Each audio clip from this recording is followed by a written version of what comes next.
problemas da cidade, mas tem que eleger a prioridade. Por isso que eu te disse, se mantiver o quadro hoje até 1º de janeiro, saúde, saúde e saúde. Então, se a associação trouxer uma demanda relacionada à saúde, vamos admitir, a associação lá tem não sei se existe, mas um consultório médico ou consultório dentário, que precisa do apoio, é saúde, a saúde é a prioridade do governo, a associação terá imediatamente uma participação dos recursos para atender essa área. Correto. E aí o diálogo, o que eu quero? O diálogo verdadeiro, com sinceridade, né? Não ficar enrolando. Eu não gosto de enganar ninguém, então eu também não gosto de ser enganado. Verdade. Então, se a gente caminhar, eu acho que a gente pode atender, vislumbro que tem recursos, consulta o secretário da área, consulta o secretário de fazenda, tem recurso, eu acho que tem grande chance de atender. Mas se a gente perceber que não tem chance de atender, ser sincero, não tem chance, eu já consultei a Secretaria de Fazenda, consultei o secretário da área, as prioridades já estão em andamento, os recursos já estão comprometidos para esse ano. Vamos deixar para ver para ano que vem. É o que o presidente espera, porque, por exemplo, assim, a gente já trabalha muito dentro do nosso bairro. E aí acontece aquela situação que a pessoa fica engambelando a gente, empurrando a gente com a barriga, você não tenta resolver de outra maneira porque você está contando com aquela pessoa, né, que principalmente seria a cabeça da situação, que seria um prefeito, ou até mesmo um vereador que se prometeu alguma coisa a alguém e não se resolve, e você por conta própria não consegue resolver em outra situação, porque você deu a sua palavra para aquela pessoa. E não havendo essa sinceridade de fala, eu não consigo, mas de repente você consegue com outra instituição. A gente sabe que o Estado oferece coisa para bairros que pode se correr atrás, mas às vezes entra aquela política que se eu não faço, o outro não pode fazer, e a gente não consegue desenvolver dentro da nossa cidade, entendeu? Então é isso aí que eu queria fazer essa pergunta ao senhor. Eu fiz a pergunta ao senhor sobre a questão de que qual a mudança de lá para cá, daquele tempo para cá, o que você acha que o senhor mudou sobre a sua pessoa hoje? Antes o senhor era um prefeito, governou a cidade de Cabo Frio, né? Ao todo 8, no caso 11 anos, né? Governou a cidade... 10. Não, com o vereador 10 anos? Com o vereador 14, porque foi 6 no primeiro mandato e 4 no segundo. Mais 4 de vereador, 6 e 4, 10 e 4, 14. 14 anos na área administrativa de Cabo Frio, correto? Então, do município de Cabo Frio. O que o senhor acha daquela época de ontem, o que o senhor acha de hoje, para a gente fazer um resumo, né? De todas as coisas que nós conversamos, e o que o senhor acha que o senhor pode oferecer para Cabo Frio hoje, com toda a sinceridade, com toda a veemência do que hoje o recurso que Cabo Frio tem, né? Quem está entrevistando o senhor aqui para fechar é o pastor Marcos Leal, né? Com o tema FOMACAF entrevista a você. Fecha para mim essas perguntas. Olha, tentar resumir, ao longo desses anos, eu fui eleito vereador com 25 e prefeito com 31, com 74. Eu fui muito jovem, entrei na política muito jovem vereador, muito jovem prefeito, e fui aprendendo. Eu aprendia com um funcionário mais humilde da prefeitura, pela experiência que ele tinha. E eu fui adquirindo essa capacidade de, com o passar do tempo, ser mais, dizem que o velho vai ficando mais velho, ele vai ficando intolerante. Eu hoje estou muito mais paciente, mais tolerante, ouvindo, às vezes ouvia pouco, já começava a ouvir uma pessoa falar quando eu era mais jovem, já achava que sabia onde é que ele queria chegar, já ia antecipando, querendo encurtar a conversa. Hoje não, onde eu vou, eu ouço as pessoas. Eu tenho feito muita visita, porque agora dá tempo de você sentar numa casa, ouvir uma dona de casa, ouvir um aposentado, ouvir um jovem. Quando começar a campanha são 45 dias, começa dia 16 de agosto. Você não vai ter tempo, você vai estar gravando para a televisão, você está num lugar, chama, tem que vir aqui gravar, porque o programa que ia sair hoje à noite, houve um fato novo, vai ter que mudar, tem que gravar tudo novamente. Aí você larga o que você está fazendo, mas hoje não. Você está num período que você pode ouvir. Então eu fiquei mais paciente, com mais tolerância, ouço mais as opiniões das pessoas. Tinha ânsia quando jovem de achar que eu era meio que o dono da verdade. Hoje ninguém é dono da verdade, cada um tem a sua verdade e tem o direito de transmitir com toda ênfase aquela verdade que ele acha que é a dele. E a gente tem, mesmo que divirja, mesmo que tenha uma opinião diferente, a gente tem que ter a paciência de respeitar e ouvir aquilo que ele tem a transmitir a você. E para terminar, eu vou usar uma expressão, não vou usar a expressão grosseira, não vou disfarçar uma expressão. Não vai terminar, que eu vou fazer uma pergunta, a última pergunta. Vou disfarçar. E está todo mundo esperando. Tá, mas eu vou disfarçar uma expressão grosseira por uma expressão que vai dar para entender.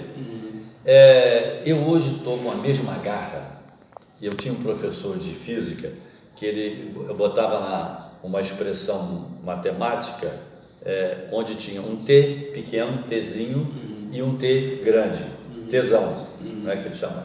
Então eu hoje estou com um T grande para que a gente tenha todas as condições de ganhar essa eleição. Não é para ser prefeito, por vaidade de ser prefeito, não. É porque nós estamos formando uma equipe para trabalhar. Na minha equipe de governo, secretário, administrador de distrito, superintendente, diretor de hospital, de posto, do que for, tem que se dedicar a transformar o seu trabalho em benefício da população. Tem fim de semana não. É lógico, fim de semana vai a uma praia, mergulho, mas na praia ele tem que estar atento. A pessoa, se vier falar com ele alguma coisa, ele vai dizer: eu estou no meu momento de lazer, de descanso, você vai na prefeitura segunda-feira, que é dia de expediente. Não, ali no feriado, o prefeito tem que fazer isso, o vice-prefeito tem que fazer isso. Então todos vão ter que trabalhar muito em consonância com a diretriz do governo, tá? Que é prioridade absoluta e respeito absoluto. Essa palavra fala bem, mas nós sermos guardião da cidade, né? Isso, guardião da cidade. Preocupado com a cidade. É a cidade que a gente precisa preparar. Agora então, que está tudo quase no buraco, quase no abismo, preparar essa cidade para o nosso jovem. O nosso jovem está preso à fácil da droga.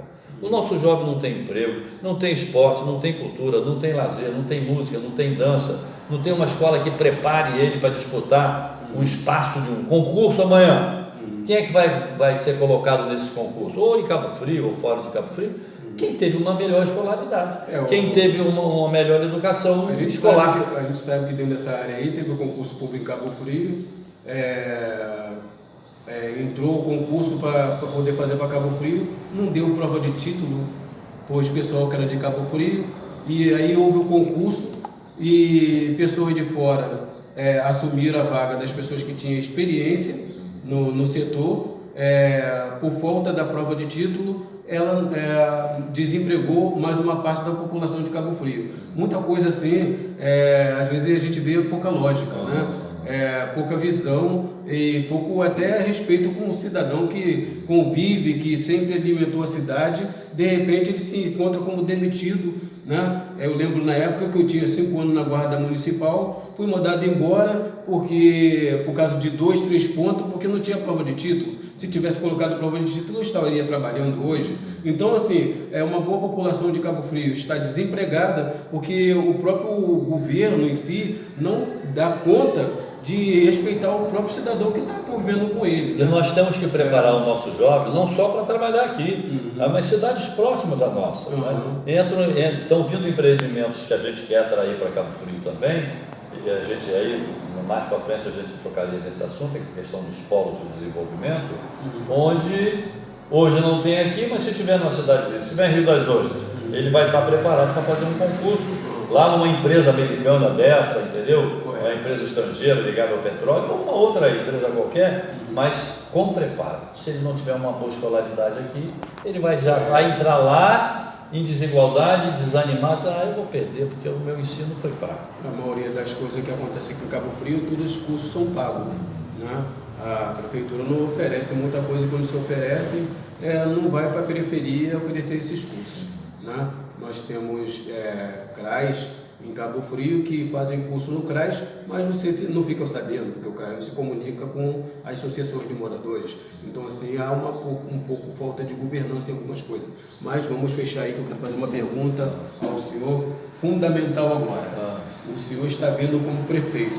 Quem está alinhando para quem ser o seu vice? Né? Qual é a pessoa que o senhor acha assim que teria condições hoje de ser seu vice como candidato junto a prefeito que o senhor está vindo?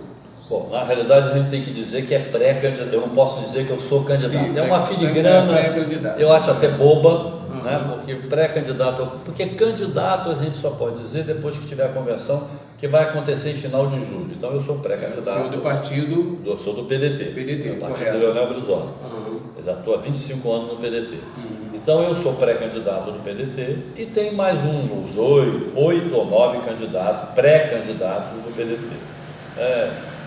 Eu não quero falar sobre as outras candidaturas de um modo geral, mas eu tenho uma proximidade muito grande com o Rafael Peçanha, que é vereador ainda do PDT. Ele já decidiu que vai sair do PDT na janela que acontece agora em março. Não sei qual é o partido que ele está optando, mas quando ele saiu, eu fiz o maior esforço com ele para ele não sair. Eu falei: Rafael, não saia do PDT. Você foi nosso candidato na eleição suplementar, você vai ser naturalmente o candidato do PDT agora em 2020. Aí ele: não, eu já decidi. Eu respeitei. Mas eu falei para ele: olha, eu quero manter com você o mesmo nível de relação, de amizade, de respeito, de admiração que eu tenho por você. Ele repetiu também para mim a mesma coisa: não, Zé, eu também tenho por você, cresci vendo você aí, né, honrando a política, honrando o nosso partido e tal, e nós não vamos ter nenhum tipo de atrito, sem ofensas, um com o outro, vamos pensar num programa de governo. Agora, mais recentemente, antes do Natal, nós nos encontramos e voltamos a nos encontrar pelo Zap toda hora, por telefone, ligação. E na semana passada ele tomou um café da manhã comigo na minha casa. Eu convidei: vamos tomar um café lá em casa? Pô, que tempo que você não vai lá e tal? Aí ele topou. E conversamos muito. E a nossa conversa foi em torno do bem de Cabo Frio. Correto. Que a gente não deixar essa cidade, deixar essa cidade ir para o precipício. Ela está na beira do precipício, na beira. Um empurrãozinho, uma decisão mal tomada por todos nós, empurra Cabo Frio para uma situação que, para reverter, vai levar aí décadas, né? Então, se a gente pode evitar isso, nós temos que nos despir das nossas vaidades. Então, eu estou conversando com as pessoas que me apoiam, ele está conversando com as pessoas que apoiam ele. Eu estou conversando com as pessoas que apoiam ele. E ele está conversando com as pessoas que me apoiam, para facilitar a possibilidade de uma imunidade amanhã na frente, daqui a 2, 3 meses, a gente não sabe, mas tem que ser antes das convenções. Então, estamos elaborando um projeto de governo onde os temas que coincidam sejam colocados no papel. O que tem divergência, a gente não coloca, é motivo de discórdia ou de divergência, vamos chamar de discórdia. Sendo motivo de divergência, não coloca no papel, vamos propor para os nossos apoiadores um documento. E aí, uma palavra assim que o casal, né, quando eles fazem uma aliança, eles casam, né, precisam sentar, conversar e saber que um tem desejo de uma coisa, outro de outra, e alguém tem que ceder alguma coisa. Tem que abrir mão, não pode só eu querer impor o meu pensamento, ele impor o dele, né? Então, e também não somos só nós dois isoladamente, são as pessoas que estão em volta de vocês. As pessoas que estão. Ninguém faz nada sozinho, ninguém faz nada sozinho. Eu costumo falar isso, que o mundo só não faz verão. Não, e você sem uma equipe boa e sem pedir a Deus que te dê essa, como dizia Salomão, hoje o que você pede a Deus? Eu digo: eu hoje não peço praticamente nada, porque Ele já me deu tudo no ano passado. Eu fiz uma cirurgia do tumor no pâncreas, fiz sessões de quimioterapia, terminou o tratamento, fizemos o exame, levei ao médico e disse: você está curado. Levantei a mão para o céu e agradeci. Então, passei de bicicleta hoje eu não posso pedir nada a ele, material, mas, né, só posso agradecer. Mas eu posso pedir que ele continue me dando sabedoria, para ter a possibilidade de ver o momento em que eu tenha que ceder, o momento em que a vaidade não tome conta de mim e eu achar que eu sou o que sabe mais, o que pode resolver mais, o que é mais capaz, o que vai salvar. Salvador só teve um e morreu crucificado. Entendeu? Eu não acredito em Salvador da Pátria. Eu acredito em trabalho, equipe comprometida.